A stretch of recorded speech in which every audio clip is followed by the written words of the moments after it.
Hi everybody, Army P here for eXplorminate.net, and welcome to our Let's Try Star in Shadows, a new 4X game that's just been released to early access. Now, if you're familiar with our YouTube page, you'll be happy to know that this isn't the first video that we've made. Rob Devil Dog has made a couple videos previous to this, showing off some of the early mechanics, as he got a early access version of the game. So now that we've officially launched in early access for Steam, I figure I'd pick up where he left off and do a little bit of a let's try. I think the main goal here is to show off some of the main mechanics of the game, show off some of the things that are unique, and give you a general idea if this is a 4X game for you. So we're just going to launch right into this and play a brand new game. Now you'll notice right off the bat the art assets and the graphical nature and the vibe that they're going is very much a throwback to some of the early 4X games. It's kind of like a pixelated / cell shaded art that I particularly love. And the early access, we currently have 5 different races that we're able to enjoy and pick to play with. The differences between each one is pretty significant compared to some of the other 4X titles that have been released this year. Now you'll notice the Ashdar Colonials have a unique ship called the Escort Carrier. That Escort Carrier is unique to this race, which I really like. It also has industrious workers, as everybody can tell, having one extra that looks like a wrench that'll do your production. That'll be per population. We also have the Grimlack Empire, who have a distortion field. They get the ability to have cloaking devices for their ships, and a Viper launcher, a specific type of weapon. And I'll show those off when it comes to some of the in-game battle mechanics later on. We got the Orthin Conference. They are some type of insect-type race that look like they have a serious tattoo fetish. They give a little bit extra beakers per turn, so science. And they have a heavy artillery, which looks like it can hit long range, which is always fun. And like I said, I'll show some of this mechanics later on when it comes to the battle instance that they have in this game, which personally I absolutely love. We've got the Yoral, who have advanced destroyers, and they also get a more production per population. And then we've got humanity, and this is kind of interesting. Humanity in this game, and the lore of this game, has no homeworld. So they have an extra settler, or an extra colony ship, and they're pretty much refugees. It's definitely interesting. And they also get some perks, kind of 5 beakers per turn, to kind of offset the lack of starting homeworld, and they get beam technology right off the bat. So we're going to dive right in. I think we're going to go back. Let's see if we can go back. Can we go back? Oh, doesn't matter. I can change it from here. Okay, so what we got here is a pretty basic setting. Obviously, with this being early access, there's not a ton here that we can play around with. We've got our map size, which is small, normal, and huge.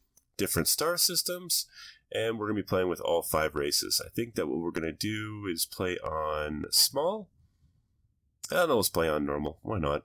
We'll take it on easy just so we can show off some of the mechanics of the game versus getting into a really heated battle. I have played this game for a few, this is probably my 4th or 5th kind of just start of the game, just to get myself familiarized with the early parts of the game. And I can tell you on easy, it's actually a little bit of a challenge. So, I'm not entirely certain why it's a certain challenge, but it just seems that the AI definitely gears itself towards heavy combat very early in the game.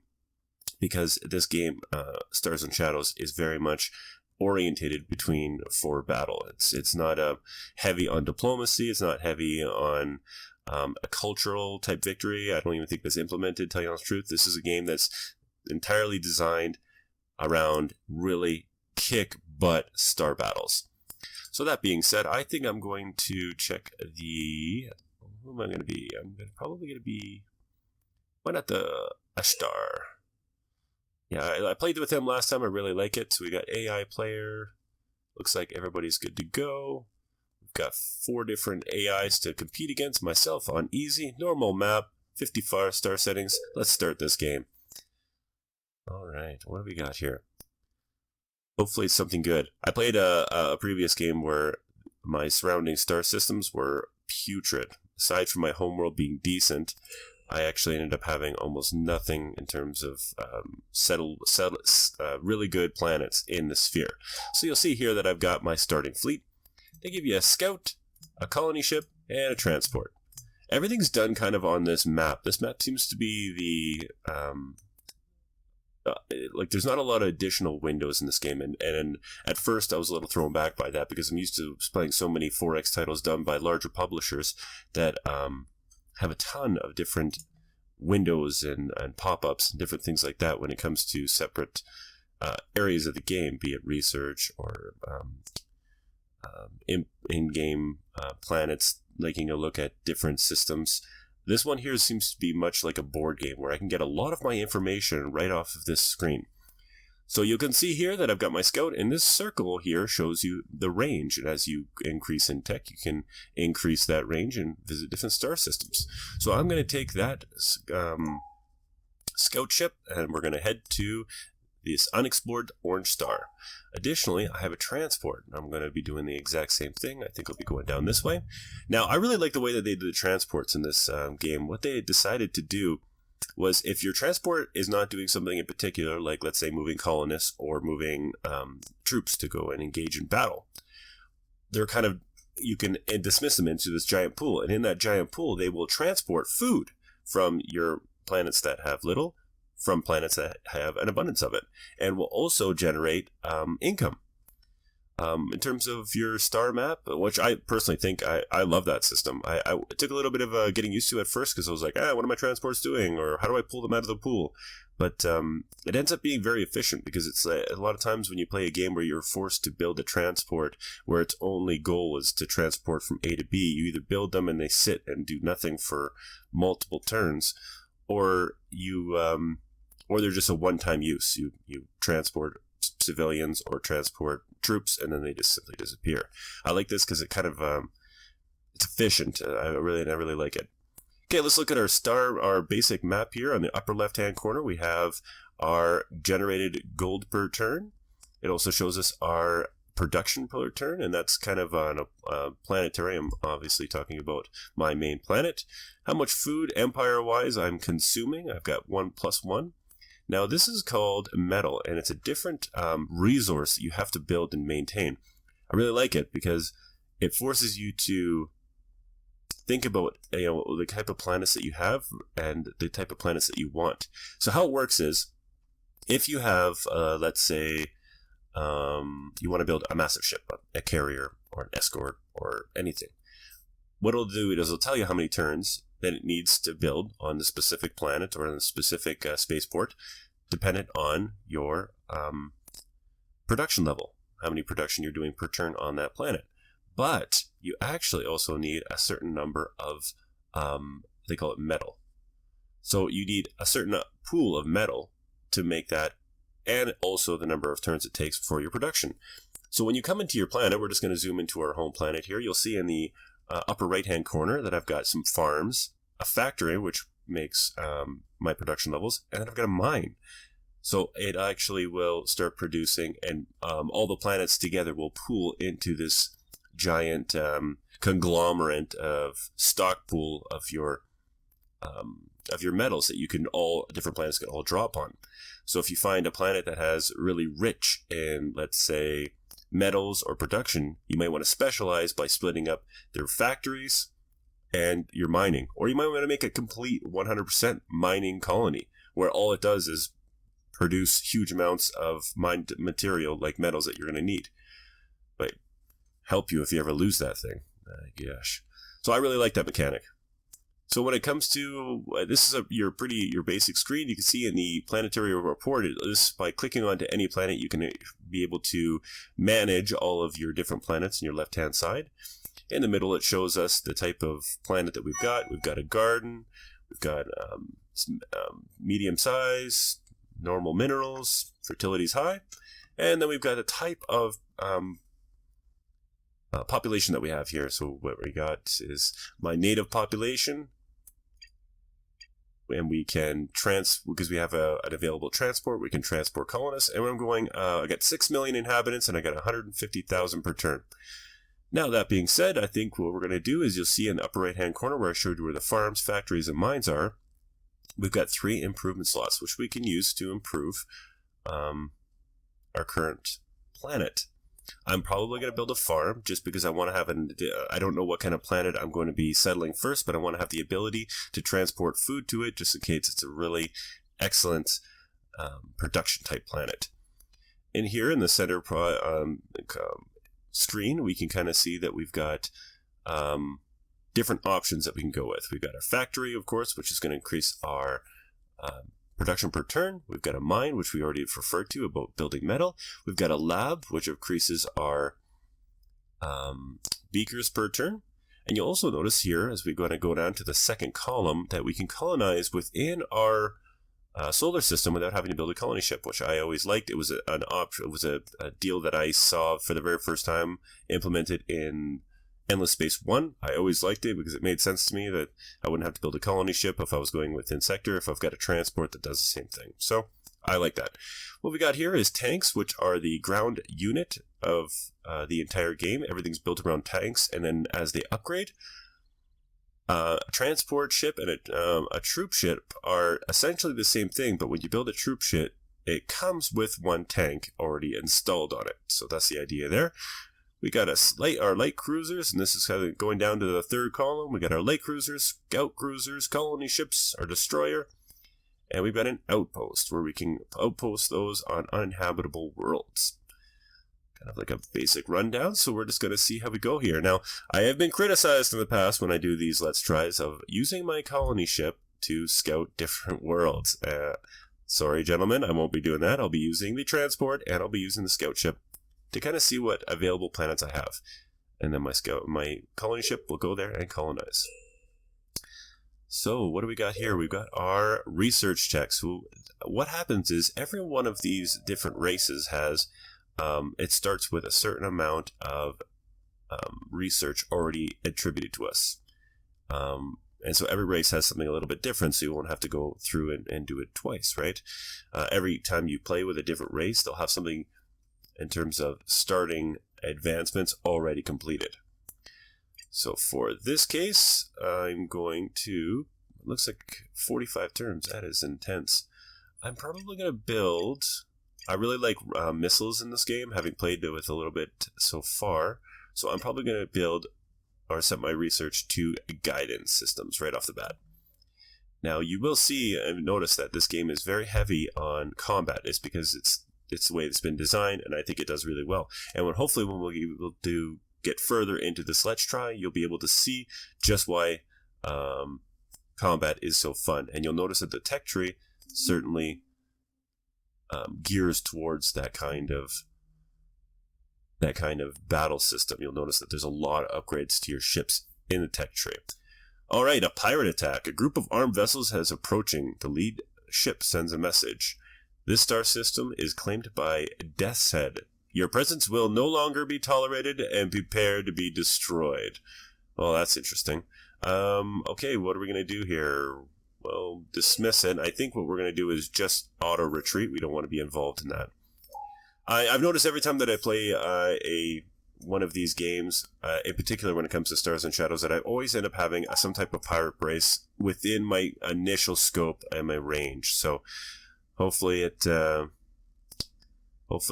I think that's part of the game. That's a kind of push on to different types of combat. Okay, so we're gonna stop there. We're in auto retreat, and then we're just gonna get out of there, and we're gonna see what Hatar has to offer. Wow, look at this! I've got a 14. This planet has got a population base of 14 million, which is quite large, and a native population. Looks like the native population is freezing temperatures, sheets of ice covered. Most of the planet, most land and sea-dwelling species will find this environment quite harsh unless specifically adapted to the cold. It is mineral-rich and large, man. I really want this. And it looks like, I don't know what kind of native population we've got here. The native populations have detected signs of intelligent life. Hopefully they're nice, because that's a pretty good planet. Nothing else in the planet, you'll notice it's not highlighted here, is habitable, so we're going to continue on. with our exploration of our initial solar system. What do we got here? Oh, construction's complete. Perfect. It looks like we've got 5 food per turn, which is exactly what we wanted. I think I'm going to build a lab. We'll get ahead on the tech tree and start it off proper. Now, I don't know if I really want to take this planet. I mean, it's really good. It's really good for production. Wow, a lot of improvement slots. Actually, you know what? We're going to take it. Okay, my scout's gone back home, and we're going to see if we can't get to that solar system. Okay, we're going to colonize our very first world, Algor. Our new colony has been established. So, because it's not the best when it comes to being inhabitable, you'll notice that I've got 1 million colonists and only 18,000 growing per turn. So it's a little slow moving, but it will in the end, it'll definitely help us out. So I'm going to start production, and then I'm going to queue up how'd that work here? Production and queue up. Oh, come on. Oh, there it is. No, takes a little bit of getting used to, ladies and gentlemen. Queue production. There you go.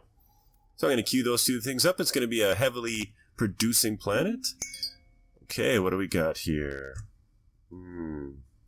Looks like there is just a single planet. Gas giant. Nothing really here to say we can't inhabit it. But we did explore it. Okay, we're going to continue on exploring. What do we got here at Eldar? We got another mineral-rich planet. It's pretty small. Only population available is 4 million. I'm going to continue on. Okay, research has been complete. Oh, it looks like we've got some native inhabitants. First off, let's take a... What is our Hastaban? Hastaban? Hastaban 2.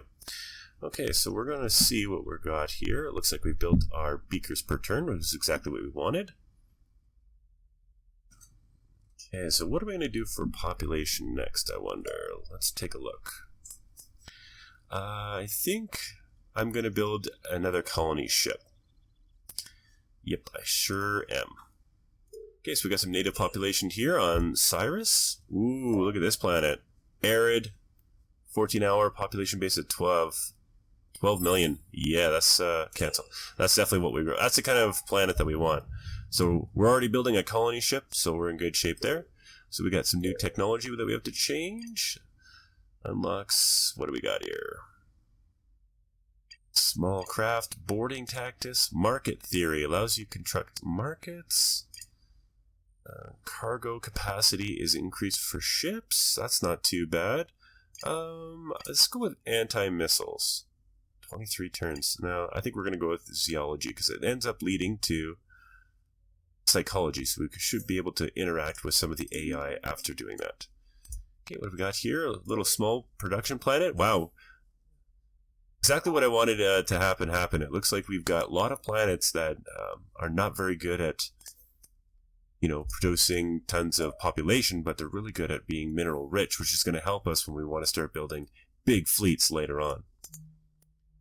Okay, so it doesn't look like my trade ship is going to be able to go anywhere else. So what we're going to do here is I'm going to start trading. Now, when I start trading, you'll notice that I actually start getting +9 gold per turn because my actual trade my transport ship is now not doing anything. It's not going to be able to discover anywhere. It's not transporting troops or colonists. So it's like, you know what? I'm just going to trade. So now it's going to be able to trade, and it's also delivering food in between the different colonies if it needed it.